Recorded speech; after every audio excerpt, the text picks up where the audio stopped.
Face à l'adversité. Lors d'examens médicaux, les enfants ont besoin d'injections pour l'immunisation de maladies. Les tout jeunes ne comprennent pas que les inoculations les protègent. De leur point de vue, ils souffrent, pendant que quelqu'un qui est censé les aimer le permet. Un tel exemple nous donne un aperçu de la façon dont Dieu traite avec ses enfants, et répond à une question que nous posons souvent quand des choses douloureuses nous arrivent: où est Dieu? La Bible dit que, dans toute leur détresse, ils n'ont pas été sans secours, Ésaïe 63.9. Vous vous souvenez possiblement d'avoir été retenu par votre père terrestre pendant que le médecin vous administrait l'ingestion. Et vous vous rappelez son commentaire à l'effet que l'expérience lui faisait plus mal qu'à vous. C'est exactement ce que Dieu décrit dans ce passage biblique. Pour un jeune esprit, c'est un concept tout à fait incompréhensible, mais pour l'adulte, qui lui-même a eu des enfants, c'est clair. Comprenons quelle sorte de Père nous avons. Dieu est lui-même entré dans toute notre agonie, et a goûté à la dernière goutte de notre coupe de souffrance. Où est Dieu? Là où se trouve la douleur. Mais il était blessé pour nos péchés, brisé pour nos iniquités, le châtiment qui nous donne la paix est tombé sur lui, et c'est par ses meurtrissures que nous sommes guéris, Ésaïe 53.5. Dans l'adversité, regardez le visage du Sauveur, vous n'y verrez rien d'autre que de l'amour. Suivre Jésus signifie communier avec sa souffrance. Nous devons aller où il est, et la croix est un des endroits les plus agréables pour le trouver. Une des choses les plus difficiles pour les chrétiens est ceci: comment peut-on trouver de la joie dans la souffrance? Nous pensons qu'il est admirable d'endurer l'affliction sans se plaindre, mais aller jusqu'à y trouver de la joie semble inaccessible.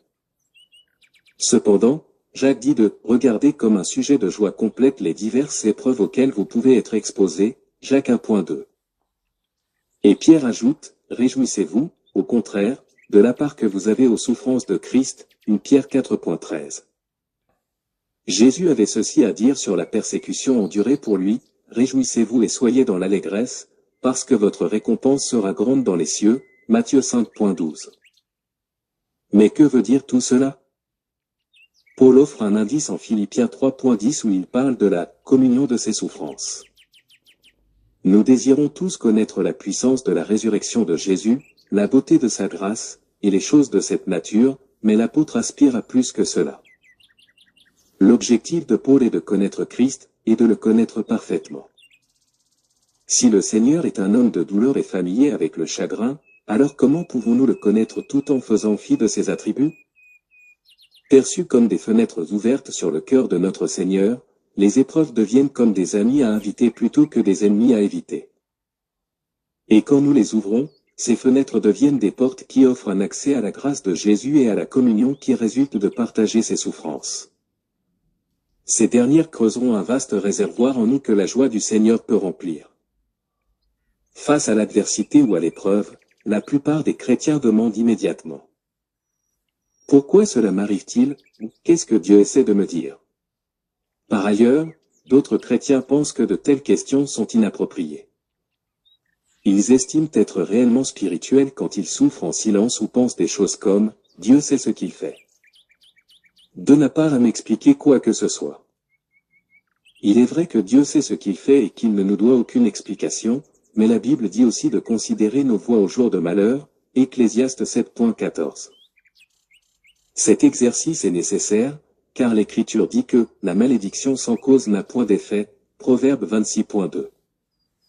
Cela signifie qu'il est possible que Dieu traite quelque chose de particulier dans notre vie. Paul devient très spécifique lorsqu'il déclare que Dieu l'a affligé par un ange de Satan, pour l'empêcher de s'exalter, 2 Corinthiens 12.7. L'apôtre parle ici de la tendance humaine universelle d'avoir une trop haute opinion de soi-même. Dieu admet que l'orgueil est son problème et reconnaît que Dieu fait bien de s'en occuper. Si nous admettons honnêtement notre péché, nous serons capables de recevoir la discipline du Seigneur pour le traiter. La confession authentique n'élimine pas d'autres souffrances à venir, mais simplement l'adoucit jusqu'à ce que nous puissions dire avec l'apôtre: c'est pourquoi je me plais dans les faiblesses, dans les outrages, dans les calamités, dans les persécutions, dans les détresses, pour Christ. Car, quand je suis faible, c'est alors que je suis fort. 2 Corinthiens 12.10. Amen.